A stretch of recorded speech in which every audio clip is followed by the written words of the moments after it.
ನಾವಿವತ್ತು ಸಾರ್ವಜನಿಕ ಆಸ್ಪತ್ರೆಗೆ ಭೇಟಿ ನೀಡಿದ್ದೀವಿ.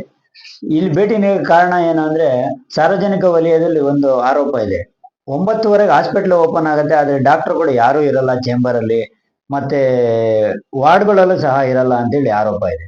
ಅದನ್ನ ಇವತ್ತು ನಮ್ಮ ಚಾನಲ್ ಮುಖಾಂತರ ವೀಕ್ಷಿಸೋ ಹಿನ್ನೆಲೆಯಲ್ಲಿ ನಾವು ಈ ಆಸ್ಪತ್ರೆಗೆ ಬಂದಿದ್ದೀವಿ. ನೋಡೋಣ ಬನ್ನಿ. Doctor we are coming here to see the government hospital, how the doctors are working. ಏನಂದ್ರೆ ಇವತ್ತು ನಾವು ಸಾರ್ವಜನಿಕ ಆಸ್ಪತ್ರೆಗೆ ವಿಸಿಟ್ ಕೊಡ್ತಾ ಇದ್ದೀವಿ. ಸಾಗರ ದರ್ಪಣ ವಾಹಿನಿಯಿಂದ ಡಾಕ್ಟರ್ಸ್ ಎಲ್ಲ ಸರಿಯಾದ ಸಮಯಕ್ಕೆ ಬರ್ತಾರ ಅಂತ ನೋಡೋಣ ಅಂತ ಬಂದಿವಿ. ಇವತ್ತು ಡ್ಯೂಟಿ ಡಾಕ್ಟರ್ಸ್ ನೋಡ್ರಿ 10 ಜನ ಇದಾರೆ. 1 2 3 4 5 6 7 8 9 10 11 12 13, ಎಸ್ 13 ಜನ ಡಾಕ್ಟರ್ ಇದ್ದಾರೆ. ನೋಡೋಣ ಅವ್ರ ಚೇಂಬರ್ ಇದ್ದಾರ ಅಂತ. ಎಸ್, ನಾವೀಗ ಸರ್ಜನ್ ಗಜೇಂದ್ರ ಅವ್ರ ಚೇಂಬರ್ ಇದ್ದೀವಿ, ನೋಡೋಣ ಬನ್ನಿ. ಗಜೇಂದ್ರ ಸರ್ ಇನ್ನು ಡ್ಯೂಟಿಗೆ ಬಂದಿಲ್ಲ. ಹಾಗೆ ಗಣೇಶ್ ಜಿ.ವಿ ಇವರು ಸಹಿತ ಇನ್ನು ಡ್ಯೂಟಿಗೆ ಬಂದಿಲ್ಲ. ಅದಾದ್ಮೇಲೆ ಮಕ್ಕಳ ತಜ್ಞ ಡಾಕ್ಟರ್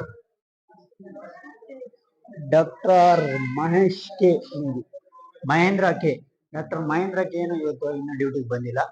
ನೋಡೋಣ. ಗಂಟಲು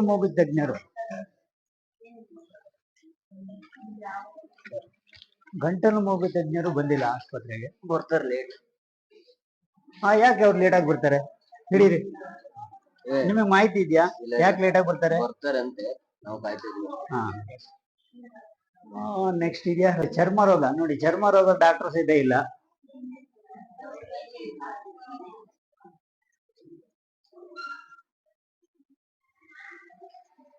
ಹರೀಶ್ ಫಿಸಿಷಿಯನ್ ಇನ್ನೂ ಬಂದಿಲ್ಲ. ಅಲ್ಲಿ ಡೆಂಟಲ್ ಮೇಡಮ್, ನೀವು ರವಿ ಅಣ್ಣ ಅಂತ ಕಳೆದ 25 ವರ್ಷದಿಂದ ಈ ಆಸ್ಪತ್ರೆಯಲ್ಲೇ ವರ್ಕ್ ಮಾಡ್ತಾ ಇದ್ದಾರೆ. ಒಳ್ಳೆ ಸರ್ವಿಸ್ ಕೊಡ್ತಾರೆ ಇವರು ಸಾರ್ವಜನಿಕರಿಗೆ ಚಿರಪರಿಚಿತ. ಸಾಗರದಲ್ಲಿ ಎಲ್ಲರಿಗೂ ಗೊತ್ತು ಇವ್ರು ಯಾರು ಅಂತ. ಇವ್ರು ಹೆಚ್ಚಾಗಿ ಆಪರೇಷನ್ ಥಿಯೇಟರ್ ಅಲ್ಲೇ ಇರ್ತಾರೆ. ಆಪರೇಷನ್ ಸಂಬಂಧಪಟ್ಟ ಏನೇ ವಿಚಾರ ಇದೆ ಇವ್ರ ಹತ್ರ ಕೇಳಿದ್ರೆ ಇವ್ರು ಸಹಕರಿಸ್ತಾರೆ. Thank you. ಅವರು ಕೆಳದಿ ಊರವರು, ಇದು ಆಂಬುಲೆನ್ಸ್ ಡ್ರೈವರು. ನಿಮ್ಗೆ ಏನಾದ್ರು ಆಸ್ಪತ್ರೆ ಡಾಕ್ಟರ್ಗಳು ಎಲ್ಲಿ ಸಿಗ್ತಾರೆ ಏನು ಅಂತ ಏನೋ ಡೌಟ್ ಇದ್ರೆ ಇವ್ರನ್ನ ಸಂಪರ್ಕಿಸಿ. ಇವರು ಸರ್ವಿಸ್ ಕೊಡ್ತಾರೆ. ನಿಮ್ಗೆ ಡಾಕ್ಟರ್ ಎಲ್ಲಿದ್ದಾರೆ ಎಲ್ಲ ತೋರಿಸ್ತಾರೆ. Thank you. ಬಂದ್ಮೇಲೆ ಆಸ್ಪತ್ರೆ ತುಂಬಾ ಕ್ಲೀನ್ ಆಗಿ ಇಟ್ಟಿದ್ದಾರೆ ಅಂತ ಜನ ಹೇಳ್ತಾರೆ, ಮತ್ತೆ ನಿಮ್ ನರ್ಸು ಆಯಾಗಳು ಹೇಳ್ತಾರೆ. ಅದು ನಿಜಾನಾ? ನಮ್ಗೆ ಸರ್ಕಾರದಿಂದ ಎಲ್ಲ ಸೌಲಭ್ಯಗಳನ್ನ ಕೊಡ್ತಿದ್ದಾರೆ. ಈಗ ಸ್ವಚ್ಛತಾ ಸಾಮಗ್ರಿಗಳಿರ್ಬೋದು, ಜನ ಇರ್ಬೋದು, ಎಲ್ಲ ಕೊಡ್ತಿದ್ದಾರೆ. ಹಾಗಾಗಿ ಒಂದ್ ಸ್ವಲ್ಪ ಜಾಸ್ತಿ ನೀಟ್ ಮಾಡೋಣ ಅಂತ ಹೇಳಿ ಮಾಡ್ತಾ ಇದೀವಿ. ಇನ್ನೊಂಚೂರು ಅದಕ್ಕೆ ಒತ್ತು ಕೊಡೋಣ ಅಂತ ಮಾಡ್ತಾ ಇದ್ದೀವಿ. ನಾವು ಈಗ ಆಸ್ಪತ್ರೆ ನೋಡಿದೀವಿ, ಮ್ಯಾಕ್ಸಿಮಮ್ ಕ್ಲೀನ್ ಆಗೇ ಇದೆ. ಅಂತದೇನೆಲ್ಲ ಕಸ ಗಿಸ ಏನೋ ಕಂಡಿಲ್ಲ. ಅದಕ್ಕೆ ನಾವು ನಿಮ್ಮ ಹತ್ರ ಒಂದ್ಸರಿ ಮುಕ್ತವಾಗಿ ನಿಮ್ ಪ್ರಯತ್ನ ಏನು ಅಂತ ಕೇಳೋಣ ಅಂತ ಬಂದಿದ್ದೀವಿ. ನೀವು ತುಂಬಾ ಚೆನ್ನಾಗಿ ಮೇಂಟೈನ್ ಮಾಡ್ತಾ ಇದ್ದೀರಿ ಅಂತ ಹೇಳಿ ನಿಮ್ಮ ಸ್ಟಾಫ್ ನರ್ಸ್ಗಳು ಅವರೆಲ್ಲ ಹೇಳಿದ್ದಾರೆ. Okay, thank you madam. ಹಿನ್ನೆಲೆಯಲ್ಲಿ ನಾವು ಆಸ್ಪತ್ರೆ ವಿಸಿಟ್ ಮಾಡಿದ್ವಿ. ನೀವು ಡಾಕ್ಟರ್ ಸುಮಾ ಸುರೇಶ್ ವೈಫ್ ಅಲ್ಲ? ಆಶಾ, ಸಾರಿ. ಹಂಗೆ ನೀವು ಇಲ್ಲಿ ಡ್ಯೂಟಿ ಮಾಡ್ತಾ ಇರೋ ನಮ್ಗೆ ಅದು ಖುಷಿ ಆಗಿದೆ ಅನ್ನೋ ಅಷ್ಟೇ. ಇಲ್ಲಿ ನಾವು ಮತ್ತಿನೇನು ಅಲ್ಲ, some of doctors in time ಅಲ್ಲಿ ಬಂದು ಸರ್ವಿಸ್ ಕೊಡಲ್ಲ ಅನ್ನೋದು ಸಾರ್ವಜನಿಕ ವಲಯದಲ್ಲಿ ಆರೋಪ ಇದೆ.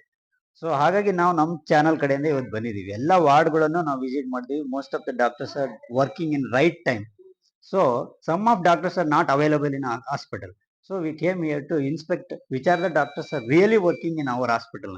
So madam, ಹೆಸರು ಹೇಳಿ ma'am. Asha ma'am. Thank you ma'am. Gajendra ಬನ್ನಿ. ನೋಡಿ, ಡಾಕ್ಟರ್ ಗಜೇಂದ್ರ ಇಡೀ ಹಾಸ್ಪಿಟಲ್ ಅಲ್ಲಿ ಎಲ್ಲೂ ಹುಡುಕಿದ್ರು ಅವ್ರು ಸಿಕ್ಕಿಲ್ಲ. ಯಾವುದೇ ವಾರ್ಡ್ ಅಲ್ಲೂ ಇಲ್ಲ, ಯಾವುದೇ ಜಾಗದಲ್ಲಿ ಇಲ್ಲ. ಅದೇ ಡ್ಯೂಟಿಲಿ ಇದ್ದಾರೆ ಅಂತ ಬಂದಿದೆ. ನೋಡೋಣ. ಅದೇ ರೀತಿ ಇವರು ಡಾಕ್ಟರ್ ಬಿ.ಜಿ. ಗಣೇಶ್, ಇವರು ಇಲ್ಲಿ ಇಲ್ಲ, ಬಟ್ ಹೊರ ಎಲ್ಲಿದ್ದಾರೆ ಅಂತ ಗೊತ್ತಾಗ್ತಾ ಇಲ್ಲ. ನೋಡೋಣ. ಮಕ್ಕಳ ಡಾಕ್ಟರ್ ಅಷ್ಟೇ. ಮಕ್ಕಳ ಡಾಕ್ಟರ್ ಇನ್ನು 10:15 ಆದ್ರೂ ಇನ್ನೂ ಬಂದಿಲ್ಲ.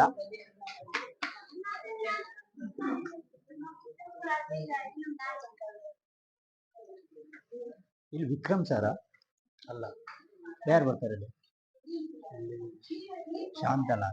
ಶಾಂತಲಾ ಮೇಡಮ್ ಸಿಕ್ಕಿದ್ರು ಬಿಡಿ, ಸಿಕ್ಕಿದ್ರು. ಇವರು ಸ್ಕಿನ್ ಸ್ಪೆಷಲಿಸ್ಟ್ ಅಲ್ಲಿದಲ್ಲ, ಅವರೇ.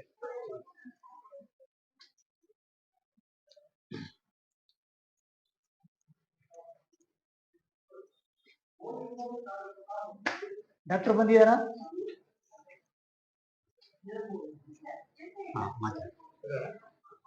ಇವತ್ತು ಇಡೀ ಆಸ್ಪತ್ರೆಯಲ್ಲಿ ಎಲ್ಲಿ ಹುಡುಕಿದ್ರು ಸಿಗ್ತಾ ಇಲ್ಲ. ಈಗ ಆಲ್ರೆಡಿ 10:30 ಆಗ್ತಾ ಇದೆ. ಅವ್ರು ಯಾವುದೇ ವಾರ್ಡ್ ಅಲ್ಲೂ ಕಂಡಿಲ್ಲ, ಏನಿಲ್ಲ.